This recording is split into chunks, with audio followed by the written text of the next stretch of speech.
ఎన్నికల ముందు 420 హామీలు ఇచ్చి మోసం చేసిన కాంగ్రెస్ ప్రభుత్వాన్ని 420 సార్లు ఉరితీయాలన్నారు బీఆర్ఎస్ వర్కింగ్ ప్రెసిడెంట్ కేటీఆర్. 2 లక్షల ఉద్యోగాలను చెప్పి మాట తప్పినందుకు రాహుల్ గాంధీని అశోక్ నగర్ చౌరస్తాలో ఉరితీయాలన్నారు. రైతులకు రుణమాఫీ చేస్తానని చెప్పి మాట తప్పినందుకు రాహుల్ గాంధీని, రేవంత్ రెడ్డిని వరంగల్లో ఉరివేయాలని, ఉరితీయటం అంటూ మొదలు పెడితే అది రాహుల్ గాంధీతోనే స్టార్ట్ చేయాలన్నారు కేటీఆర్. చెత్త ప్రభుత్వం, చెక్ డ్యాంలను పేల్చేసే చెత్త ప్రభుత్వం బహుశా భారతదేశంలో కాదు ప్రపంచంలో ఎక్కడ ఉండదు.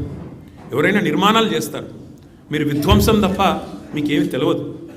పేల్చివేతలు ఎట్లా అయితే మేడిగడ్డను బాంబులతో పేల్చారో అట్లాగే ఇవాళ చెక్ డ్యాములు పటాకాలు పేల్చినట్టు పేలుస్తూ ఉన్నది కాంగ్రెస్ నాయకత్వం. దానికి వంతపాడుతున్నది ఈ దిక్కుమాలిన ప్రభుత్వం.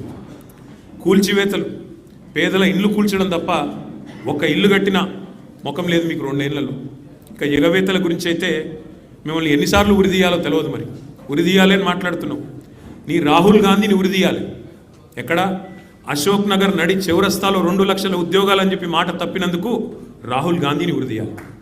రైతులకు రుణమాఫీ చేస్తా అని చెప్పి మాట తప్పినందుకు వరంగల్లో రాహుల్ గాంధీని ఉరిదీయాలి.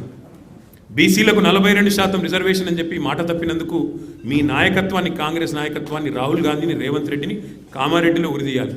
ఉరి తీసుకుంటూ పోతే 420 హామీలు ఎక్కొట్టినందుకు 420 సార్లను నీ 420 కాంగ్రెస్ పార్టీని ఉరిదీయాలి.